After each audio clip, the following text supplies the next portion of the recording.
VocalEye Almost Live Zoom. Kindred.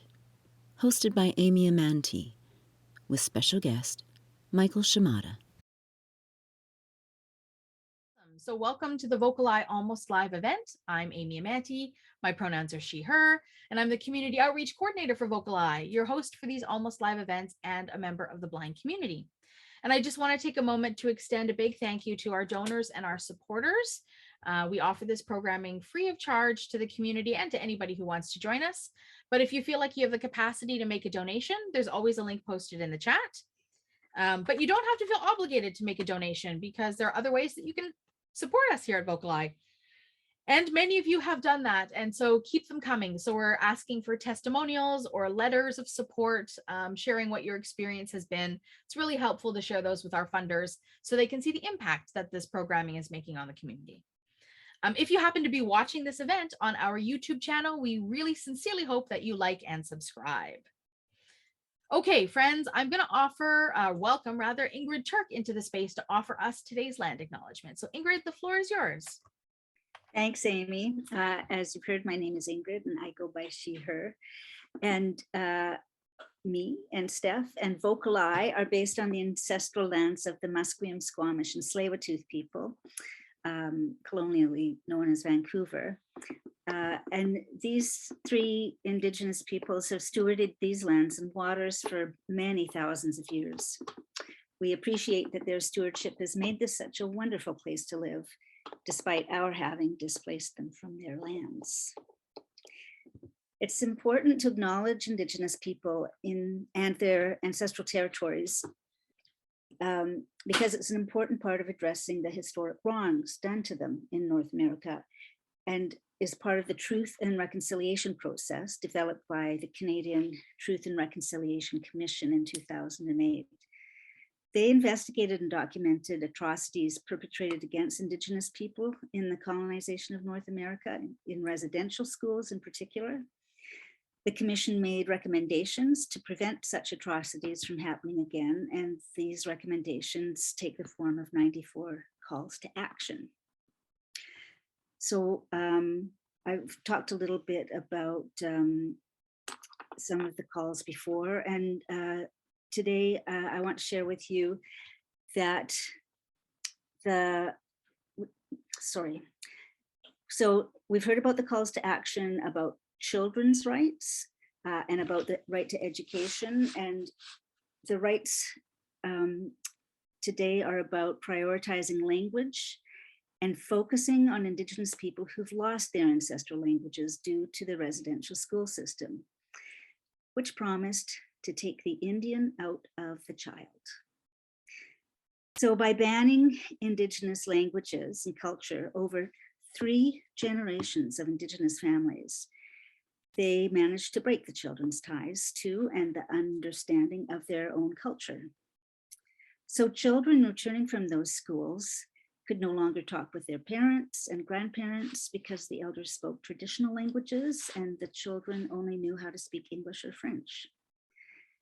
This is particularly tragic because Indigenous culture is based on storytelling. It's an oral culture. So children couldn't learn the stories of their history, learn the lessons of their culture, and they were unable to teach them to their own children. This is part of the crisis of intergenerational trauma in communities who are subjected to residential schools.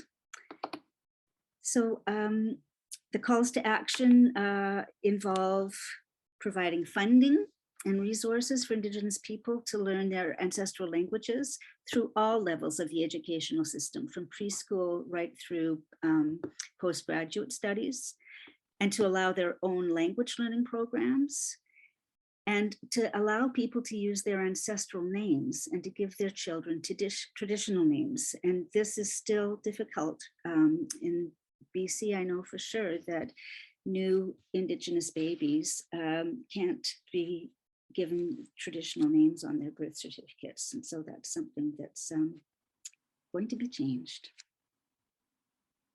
That's all I have to tell you about the calls to action today. Going to be changed. sooner rather than later. And I, we say going to, but until it's done, it's like, it feels like an open-ended thing. Yeah, it's been all over our news in the last couple of weeks about a couple of families that had wanted to have traditional names on birth certificates, and the government was saying, oh no, we don't have these characters in our alphabet, therefore it can't be on your birth certificate. And I just shake my head, because this is 2022 and all things are possible, in terms of, anyways, I digress, because I think it's tragic and unfortunate, and I hope that there's some change made expeditiously there. Yeah. Thank you for that, Ingrid. It's always important for us to learn about these things, because when it's not part of our lived experience, we forget, and have a tendency to not engage with this content. And I think it's important that we know. Okay, friends, so welcome to this Sunday, June the 5th, 2022. Today, we're proud to offer you our Almost Live event number 87. So it's our matinee performance of Kindred, which is a fairy tale for adults from the Belfry Theatre with audio description. And the audio description has been done by our own, I was just going to say our own Ingrid Turk, who offered our land acknowledgement, but it's actually done by Eileen Barrett, who's another one of our describers here at VocalEye. But to join us for the pre-show kickoff notes, Steph Kirkland is going to give us the honor of doing those with us this afternoon. So Steph, welcome to the space. Hello, I think I have to, you have to spotlight yourself this time. Rick did that for me, thanks. I'm so used to being on the back end of things. Oh my gosh, anyway. We very much appreciate hearing your voice and seeing your face. But everybody in this space, I hope, knows by now that Steph is with us for every single one of these events, 86 before today's, always making sure that things are running as seamlessly as possible on the back end. It takes a lot of work to put these together. So from the community, Steph, thank you for that. And thank you, Rick, in the space as well. All right, well, let's just jump on right in with a little bit of stuff about Kindred, because I know you've got some notes to share with us. I do, and as you mentioned, Eileen did the description, so I'm just and she couldn't be here today, so this is why she wrote also the pre-show notes, so I can give you the benefit of those. So Kindred it's an exciting new play by a new playwright, Rosa Dolores, and she is a Vancouverite, and she lives in Vancouver, and I'm just bringing up her little bio here. So yeah, she studied at Langara College, actually, which is my alma mater as well, and alma mater. Alma mater. We usually do this in the evening, don't we? And she runs a bed and breakfast, and her husband is an RMT, a registered massage therapist, and they have 2 children. She's a published poet and screenwriter. And I'm sure our special guest, Michael Shamata, who's joining us after the show, will be able to tell you all more about her and the process of producing this new play. So it's set in Vancouver, present day, over the span of a couple of years. And we meet the 4 main characters. They're 2 couples, and when we meet them, they're in the throes of separation. So these 2 characters, each of the couples has a child. So Troy and Elise have a 5-year-old daughter named Opal, and Mo and Soleil have a 7-year-old son named Eddie. And these are, again, 2 couples that are in the throes of separation when we first meet them. So Troy is played by Andrew McNee. He's a firefighter, and he's a white man in his mid-40s, 6 feet tall, and kind of built like a firefighter, fit, broad-shouldered, and he has large hands.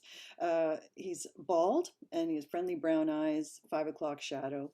He wears casual clothes like jeans, t-shirts, hoodies, that kind of thing. And he's usually wearing his blue fire department baseball cap on his bald head. And his soon-to-be ex, Elise, is played by Celine Stubble. And she's the owner of a chain of retail fashion boutiques called the Red-Eyed Medusa. And Elise is a white woman in her mid-40s. She's tall, slim. She has a thick mane of shoulder-length blonde hair, piercing blue eyes, high cheekbones, and a tight smile. She dresses with elegant simplicity, I would say, pairing raw silk blouses with linen trousers and, kind of sweeping the whole thing with a beautiful cashmere shawl. The other couple, so that's the Troy and Elise. The other couple, Soleil and Mo, with their 7-year-old son, Eddie. Soleil is played by Medina Han, and she's the manager of a clothing boutique. She's studying to become an RMT, those initials we heard earlier, a registered massage therapist. And she's also volunteers at a soup kitchen. She's about 45 and petite. She's Lebanese ancestry. Oh, there's a joke there, but I would go on a total tangent about that. She has long, wavy, dark brown hair, deep brown eyes, a radiant smile, and a curvy, voluptuous figure. She, when we first meet her, she's wearing very casual clothes, loose-fitting blouse, comfortable cardigan, jeans, running shoes, that kind of thing. And she has this long hair, but it's scraped up into a ponytail. And her soon-to-be ex, Mo, is a 37-year-old man, so he's a little bit younger than Soleil. He's of Indian and Iranian ancestry, tall. He has a lean, narrow frame, big brown eyes, a flashy smile, and a neatly trimmed beard.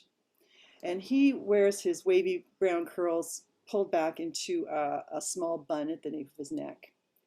And he wears tailored silver gray suits, crisp white cotton or silk button-down shirts, and pointy leather shoes. So there you have these two couples, and they're as I say, at the beginning of the show, they're just, in the throes of separating. And we only see these four characters in action in the show. They talk about their children, and they talk to and about other characters, but we never see them. So that's how that works. Did I go through that really quickly? Do you want anything that you want? No, I think Amy? it's good. Yeah, there's four characters, so it's a lot. But I think once we start getting into it, those things will kind of shuffle themselves out. I'm curious about anything we need to know in terms of like the set or the setup of the world that you can offer in this space. Yeah. So the set is none of the interestingly enough, none of the scenes happen in their homes. All of the action takes place outside of their homes. So the set is just a facade of a modern suburban home. And it's very symmetrical. There's a main entrance, two French doors in the center, and then there's one door on either side. And then above the center double doors, there's a round window. With all of the windows, all of the doors have glass panels, and the window as well. And all of these glass panels are frosted glass. So when the lights are on behind the doors, for instance, and someone is standing in front of the door, we can actually see them in silhouette. But as I said, most of the action takes place outside of all of the action takes place outside of we never actually go into the home. So this facade of the house is placed in the center of a revolve. So if any of you who joined us for the last Belfry show, they've kept this because this is a really expensive feature to install. So I think they're making the most of it and using it also for this production. So the house is sort of sent in the center, like if you can imagine a donut. So the house is like in the middle of a donut almost, and that's a stable area of the stage. And then the two outside doors that I mentioned, the doors on either side of the main doors, those there's a band, like the donut or bagel is the part that moves, that spins, that turns, and it goes through those doors. So what happens is during the scene change, they play music, and you might be able to hear the rumble of the revolve underneath the music sometimes. And in dim light, that's when they'll move on different set pieces to change the location. So they come through. The new set pieces come in through one door, and then they go out off stage through the other door, if that makes sense. So some of these locations include.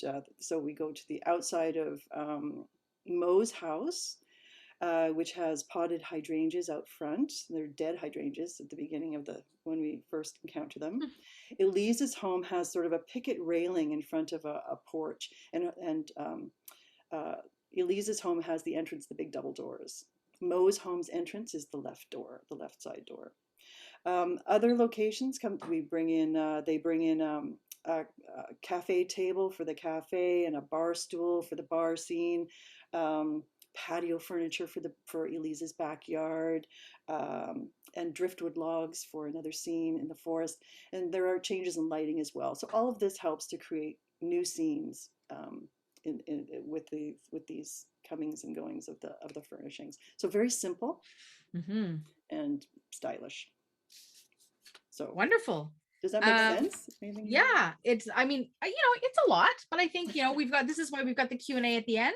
Mm-hmm. We need to ask some follow-up questions about this. I guess my question would be, do you think that if we're not able to follow whose house we're at, does that make or break this for us? Oh, well, you'll hear that in Eileen sets that up where you are. Eileen will tell you where we're at. I'm just kind of telling you how that magic happens. Yeah. Oh, that's cool. So if you see sort of cool. if you got partial and you see something floating by, it's a set piece moving, or you hear on the revolve. Yeah, or you hear this rumbling underneath the music, the scene change music. That's what that is. Right. It's not the world coming to an end. It's the revolve. Awesome. Any final notes you want to give us, Steph, before I do just one other quick housekeeping thing for our friends before we hit play? I think I've got everything there. So yeah, two couples, they're on the verge of they're in the process of separating, and the children. Yeah, I think it's pretty basic. I hope you enjoyed it. It's got some surprises that I hope you will enjoy. I look forward to the questions afterwards. Due to copyright restrictions, this featured presentation has not been recorded. Please check below for more information, including links to the material if it is hosted elsewhere. All right, welcome back, everyone. That was Kindred. In the wings, we should have a special guest standing by, Michael Shamata. We got Michael with us.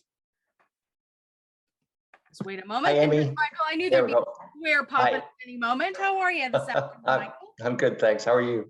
Oh, wonderful. Even better. What better to do a rainy Sunday afternoon in Vancouver than watch a play online? I love that. So we're going to do a little Q&A with you, Michael, about this play, but I just want to invite any of our guests in the space who want to share their thoughts on this piece, have questions of Michael about the piece, share stories that resonate with you. This is your time, friends. So use that raise your hand function. In the meantime, Michael, I'm going to start off by, first of all, congratulations. This is a lovely piece that has been on stage at the Belfry. Thank you. Maybe you can tell us a little bit of background about the playwright, because I understand she's local. She lives in Vancouver. She actually wrote this under a pseudonym because so much of it is autobiographical. So to protect. That almost answers my next question, but okay. Yeah, so I can't tell you too much about her, except she's written about 30 plays. Wow. She's been produced across Canada and also England and Australia and elsewhere. She's but I think this might be her very best play, I think.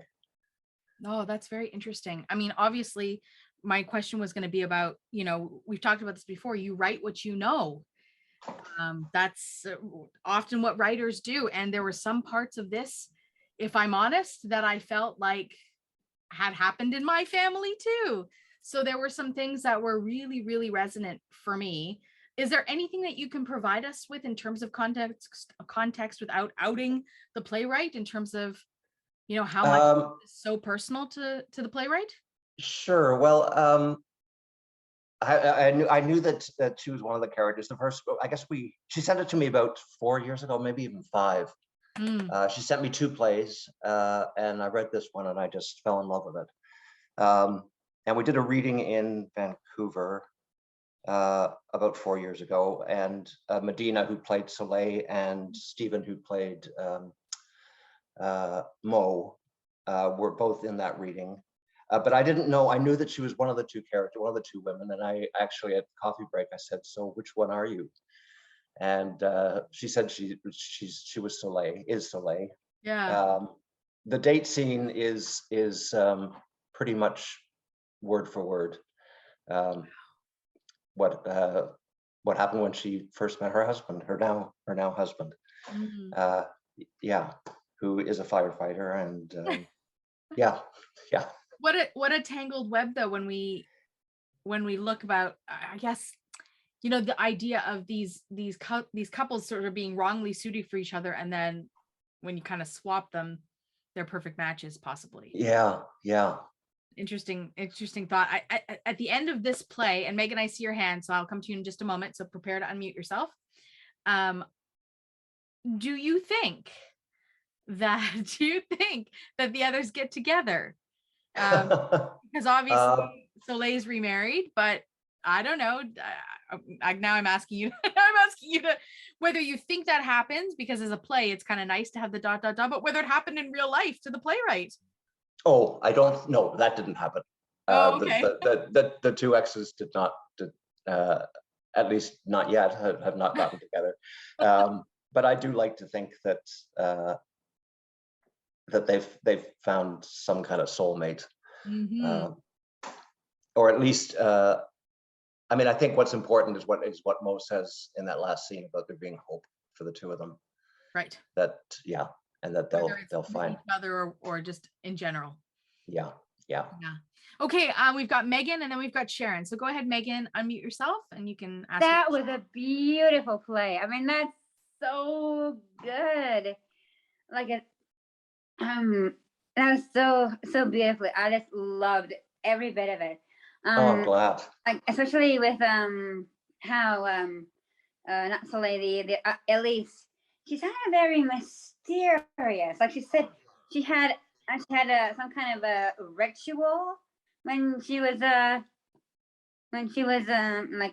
know, raising her daughter. She had a very secret ritual. Like what kind of ritual was it? Well, she said she was paradoxal. Does that mean like Catholic or like no orthodoxal or something like that? Are you referring to when they're talking about the birth of their baby? Mm-hmm. Yeah. I think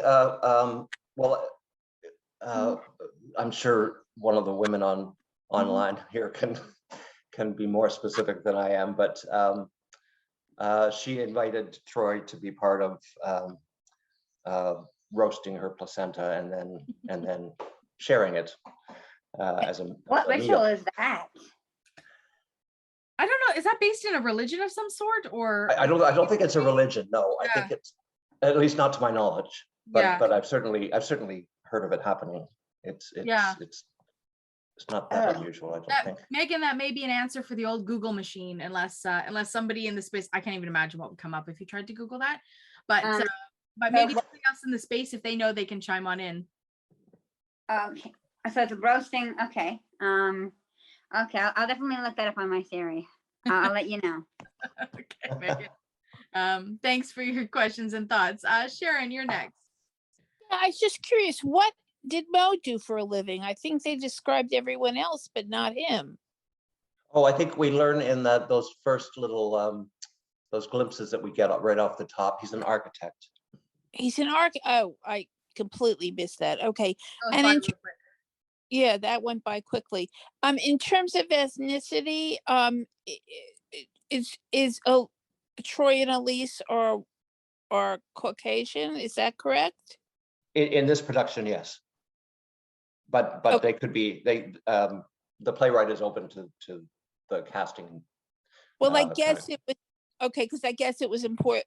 I thought Elise might have to be because of the whole furor about the ad campaign. Right? Yes, I think yes, you're right. I think it would yeah, she would pretty much have to be. And were Mo and Soleil. Soleil was from Lebanon. And Mo was searching my brain here, South Asian, I think, right? The actor, yes, the actor play is part South Asian, yes. Yeah. Okay, but yeah, that was described to us in the pre-show notes. Sharon, you may not have joined us. I listened and I think I maybe missed that. I mean, I did hear it, but it was a lot to absorb in the pre-show. Yeah, so, I hear you. Thank you. I think that's a fair comment that you make too about this idea of, you know, when we're listening to Elise talk about like cultural appropriation and that sort of tricky business within, I guess, the marketing of her clothing line. I don't know. Do you want to speak to that at all? Because that felt very intentional to me from the perspective of the writer. So I'm curious about. about your thoughts on that. Yes, well, I mean, I think she was definitely addressing white insensitivity towards diversity, and how Soleil references it in their scene together, that she appropriates spiritual practices and cultural practices, and all to the sense is that it's a fairly shallow investigation on Elise's part, and kind of more of a marketing tool in her. A ticking of the boxes. Exactly. Diversity. Interesting. By the way, sorry, go ahead. Go ahead. That you know, Mo, the ex-husband, tells her at the end how he was very impressed that she came up with the "I'm sorry" campaign, which really Soleil was the one who, I don't know in terms of the timing, but Soleil was the one who sort of said to Elise, "You never said anything. You deleted all of those comments, but you never said anything." So I thought that was interesting. It's like a little bit that Soleil created that, at least in her mind. Maybe not, but well, she did. Oh no! Go ahead. Go ahead, Amy. Go ahead, Amy. I was thinking that Soleil did come out and say something like, you can admit when you've made a mistake. You can say you're sorry, right? To some. Yes, and I think the implication is that Elise has made a genuine apology. I can't remember exactly what the line is that she says when he compliments her. She said it took a while for her to get there, and to give up, some of her the way that she's operated in the past, and kind of start to make some change. Yeah. By the way, I just looked up roasting placenta, and there's all sorts of recipes on here. Oh my goodness. I cooked my wife's placenta. Here's how it tasted. 4 ways to eat your placenta. It's Australian. It's Australian. Placenta pot roast. Oh, it's Australian. Yeah, that's what my Sarah told me. It's Australian. Okay. Oh, well, it won't be happening in my life anytime soon. No. I guess it's indigenous. Indigenous, I think. Indigenous did it. It's a spiritual, nothing to do with a childbirth, a spiritual practice in Australia, which I've never heard of before. So yeah. They tend to make, I'm going to use air quotes, because they tend to make fun of it a lot in like TV series stuff. There's often I have experienced some kind of like odd, awkward joke around this practice, mostly coming from men, like, "You're gonna make me eat the placenta, aren't you?" Like that kind of thing. Anyways, I digress, because that's not what this play is about. But it's interesting that it has sparked this type of conversation, so we shall go with that. And one more example of Elise appropriating somebody else's and other cultures' practices. Yeah. Yes. Absolutely. I wonder. I mean, if we were to look deep into that character, I wonder what it is that. I mean, is this character? Do you think this character at the beginning is genuinely trying to be more, I don't know, culturally diverse in their practices? And so, because I think that some folks jump into these things without understanding the repercussions of them, because they're being allies. So do you think that Elise is being trying to be an ally and just is getting it wrong until she understands the significance of it? I do think, yes, I think so. I mean, as well as, the marketing, she says, you're more than just my diversity, you don't just check one of my diversity boxes. I think she thinks that she's being an ally indeed, and that she's going about this the right way. Whereas, it's, as I say, it's pretty shallow. And I think the sense is that she, by the end of the play, that she's changed.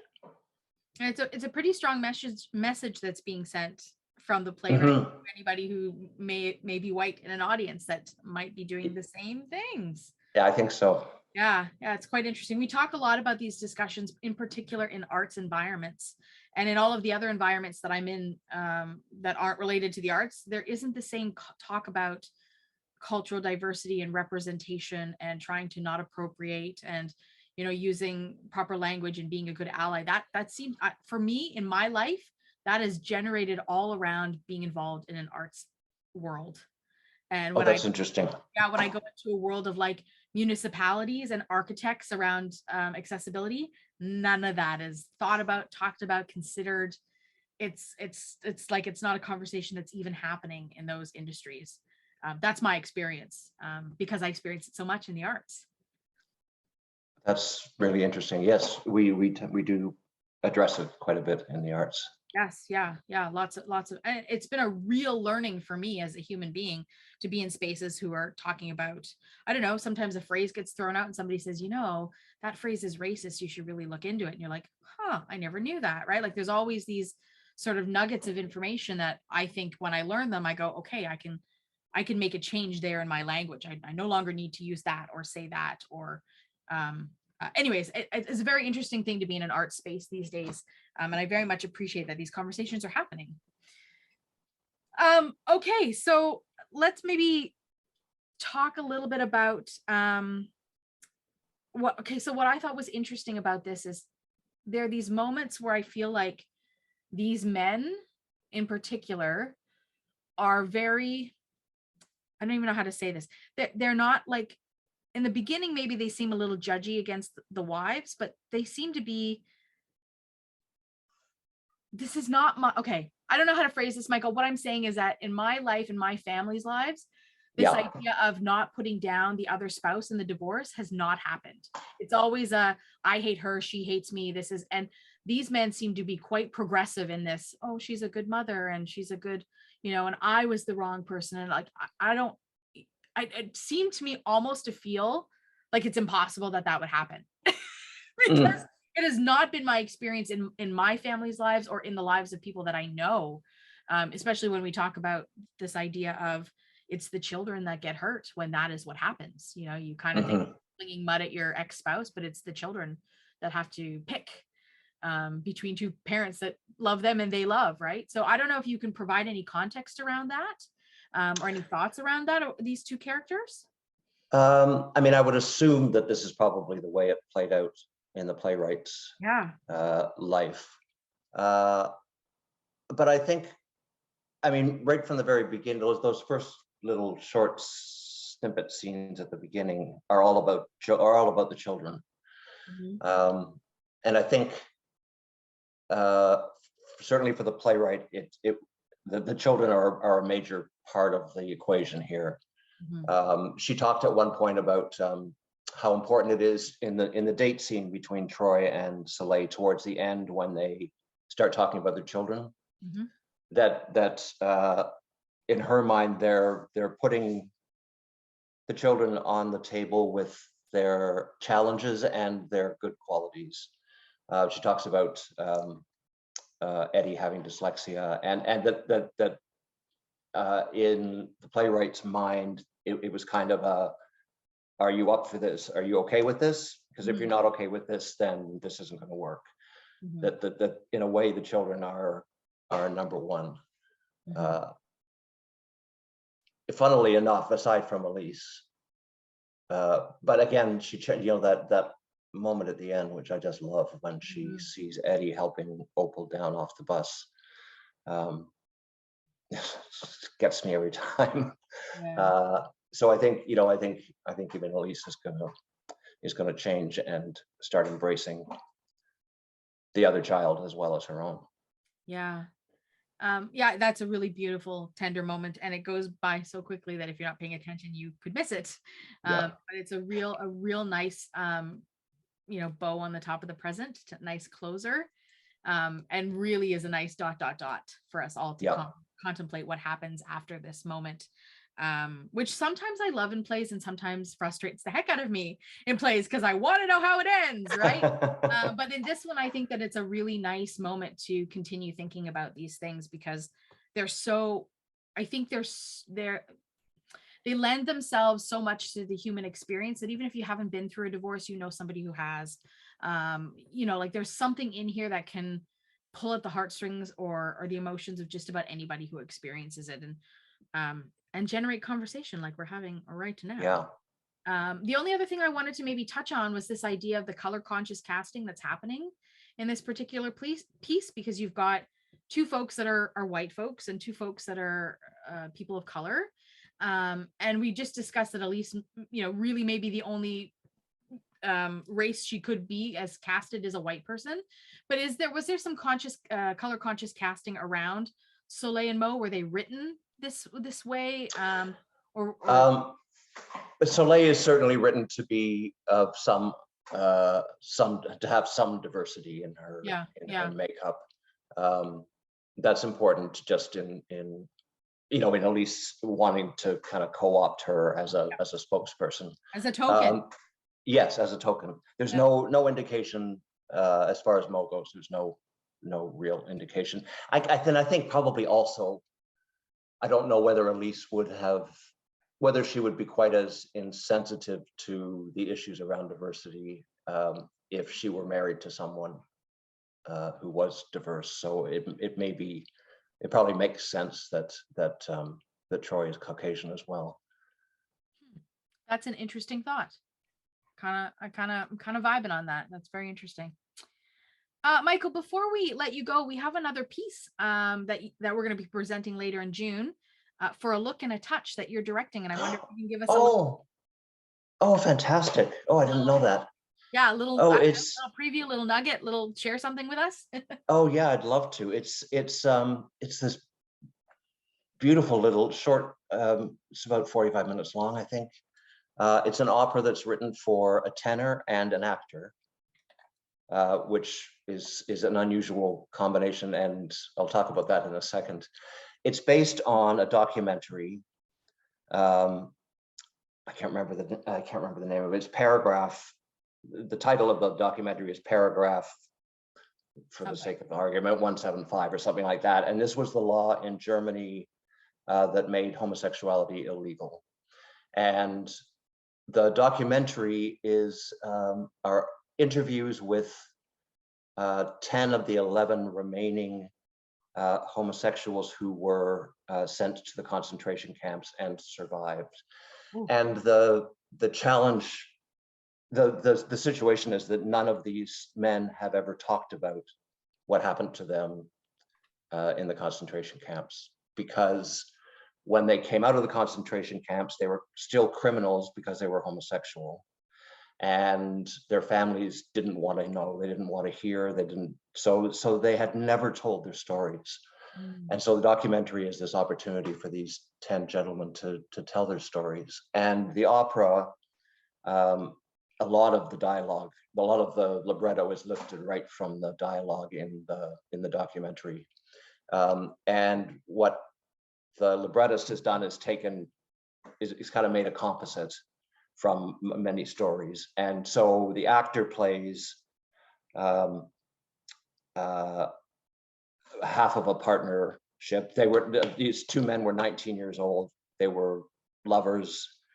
One of them is taken away to the concentration camp. The other one is not, or no, the other one went, but he survived. But his partner died in the concentration camp. And because of the shame, he's never, the surviving partner has never, the love is tainted. The love that he had for, I can't remember, it's not terrible, I can't remember. Anyway, the name of his dead partner, but the dead partner has come back as a ghost to try to lead him back to a place where he can remember their love with joy and to move beyond the shame. That's essentially it. It's a beautiful, beautiful piece. I'm excited to share that with this group. That's going to happen on June the 22nd for friends who are here. I'm so excited you're doing that. Yeah. It's it feels like a real privilege to be able to share that story. So. I know what it was. The only thing I was going to say, it was very odd rehearsing.